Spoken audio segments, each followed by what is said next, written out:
was a high school teacher in the early 60s, and I was working with a principal, a vice principal, who was raising lots of questions about my pedagogy. And I had been putting students in circles and sort of defying what was then a very regimented, sort of militaristic, kind of utterly barren and sterile form of approach to teaching. And he didn't like it. And he was asking me all kinds of questions about how I could justify this. And the fact of the matter is, I didn't have the language to justify it.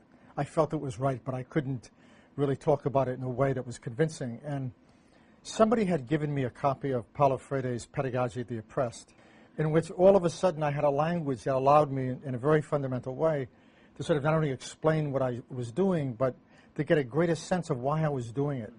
And soon afterwards, I wrote a long review of Paulo's book, and I sent it to a journal called Interchange, actually, in Canada, who then sent it to Paulo to review. And Paulo wrote back something like, "This should have been reviewed the day before yesterday. This should have been published the day before yesterday." He had an interesting sense of humor. He then wrote to me and said, "I just love this. This really captures the essence of my work." And then a correspondence began, and then we eventually became friends, and we became co-editors of a series. We became co-authors over the years. And so, it developed into a long friendship of about 15 to 17 years.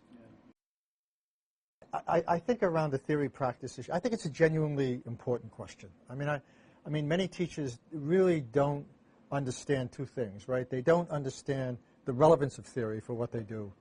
And in many cases, they often find themselves in places where time is such a deprivation that it becomes difficult to really think about what role theory might play in their lives. Or they find themselves in situations where theory has been expunged from the possibility of what they do as teachers because they've been utterly de-skilled and technicized, right? So I think that we have to begin with that qualification. I mean, I think the second issue is you should never engage in a practice for which you're not reflective about that practice. Yes. I mean, I think you'd be appalled. I mean, that anybody could dignify that bill with the presupposition that it really actually either represents a progressive policy or has anything to do with forms of education that actually prepare people to not only live in the world, but to understand it, engage it, and to transform it when necessary. I mean, this is a bill that not only makes testing the modus operandi of schooling.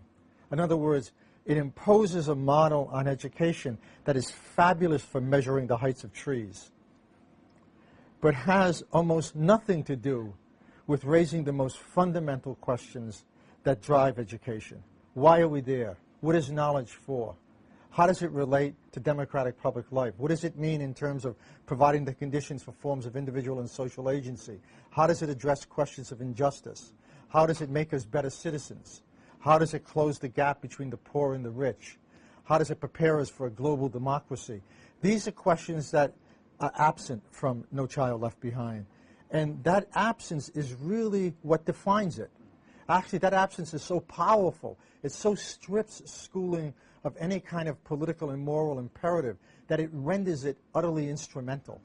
So education in this bill becomes an instrumentalized site. It confuses the relationship between training and education, and by doing that, it opts on the side of training. But it does more, and I have to say this, it does more in that this is a bill that, for instance, gives the military the right to monitor schools and to get lists that would allow them to, in a sense, engage in recruiting policies for what I consider to be, at this point in history, an unjust war. So this is also a bill that rewards schools for imposing the most draconian kinds of disciplinary measures. Schools get rewarded for zero-tolerance policy. I mean, schools get rewarded for de-skilling teachers. Schools get rewarded for cookie-cutter curriculums. This is like stepping back into the Stone Ages. This bill should be renamed Every Child Left Behind.